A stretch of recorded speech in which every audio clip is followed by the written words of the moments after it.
You don't lose jealous friends when you fail. You lose them when you win. Most friendships survive your struggles. Very few survive your growth. Think about it. When you were confused, stuck, doubting yourself, everyone felt comfortable around you. You were relatable, safe, predictable. But the moment you start improving, getting disciplined, earning more, looking better, thinking differently, something shifts, not loudly, subtly. A pause after your good news, a half smile that doesn't reach the eyes, a question that sounds innocent but feels slightly off. Jealousy rarely announces itself. It disguises itself as curiosity, as concern, as jokes.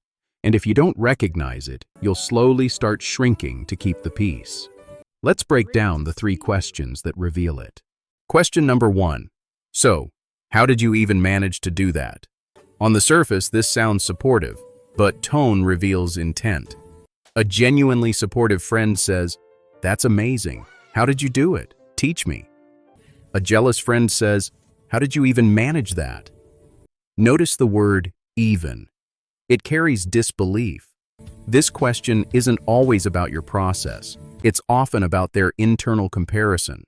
Psychologically, this connects to something called social comparison theory. Humans constantly evaluate themselves relative to the people around them.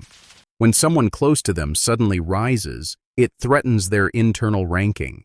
Your win forces them to confront a painful possibility. If they could do it, what does that say about me? That discomfort has to go somewhere. So they look for explanations that reduce the threat. Luck, connections, timing, a shortcut. Anything that makes your success less about growth and more about circumstance. If it was luck, they're still equal to you. If it was timing, they're still capable. If it was help, they're still ahead in potential. But if you earned it, that's harder to accept. You'll notice something interesting. When you describe your hard work, they go quiet. When you describe your struggles, they nod more energetically. Struggle is comfortable. Growth is destabilizing. A jealous friend doesn't hate your success. They hate what it reflects back to them. Question number 2. Don't you think you're doing too much? This one is subtle. It comes dressed as concern. Are you sure you're not overworking? Don't burn yourself out. Isn't that a bit extreme? Now let's be clear. Real friends can absolutely care about your balance. But here's the difference. Supportive concern protects your health. Jealous concern protects their comfort. Notice when this question appears. Not when you're procrastinating. Not when you're average. Not when you're stagnant. It appears when you start moving differently. When your schedule changes. When your priorities shift.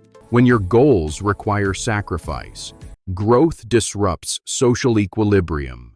Every friend group has invisible roles. The funny one, the struggling one, the responsible one, the dreamer. When you outgrow your assigned role, the group feels instability.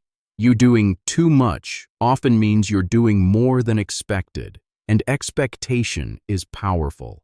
A jealous friend doesn't necessarily want you to fail.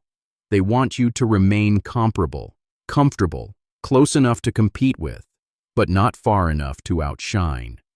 So they frame your ambition as imbalance, your discipline as obsession, your focus as detachment. Because if you continue rising, they must confront their own stagnation. And that confrontation is uncomfortable. Their discomfort is not your responsibility. Question number 3. Why are you acting different? This is the deepest one because it attacks your identity. It makes you question yourself. Have I changed too much? Am I becoming arrogant? Am I leaving people behind? But here's the translation. They're not asking why you changed. They're asking why you no longer fit the version of you that benefited them. Growth always feels like betrayal to someone who profited from your old limits. When you stop oversharing, when you stop being available on demand, when you stop explaining yourself, when you stop tolerating subtle disrespect, you're acting different. No. You're acting aligned. You cannot upgrade your life and keep every dynamic unchanged. It's impossible. Someone always loses unlimited access. Someone always feels the distance. And insecure attachment interprets distance as rejection.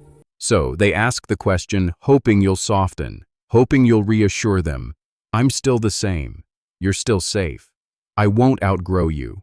But evolution requires discomfort, and mature friendships adapt.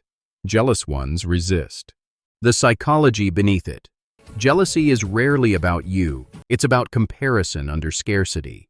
If someone believes success is limited attention, limited opportunities, limited validation, then your growth feels like their loss. This is called a scarcity mindset. Instead of thinking, if they can win, I can too, they think, if they win, there's less left for me. Projection then enters the picture. People project emotions they can't admit. A jealous friend might say, careful, some people might envy you. Often they're describing themselves. People who feel threatened talk about threats. People who compare constantly assume everyone else is comparing too. Projection protects the ego. It allows them to feel morally clean while quietly competing. And here's the danger. Jealous friends rarely sabotage you directly. They plant doubt. They minimize subtly. They joke about your success being temporary. They create micro moments of hesitation. And if you internalize those moments, you start shrinking on your own. That's how jealousy operates, not through attack, through erosion. What you do with this information. You don't become paranoid. You don't accuse people dramatically. You don't start labeling everyone as fake. You observe. You notice who celebrates you loudly and who tolerates you politely.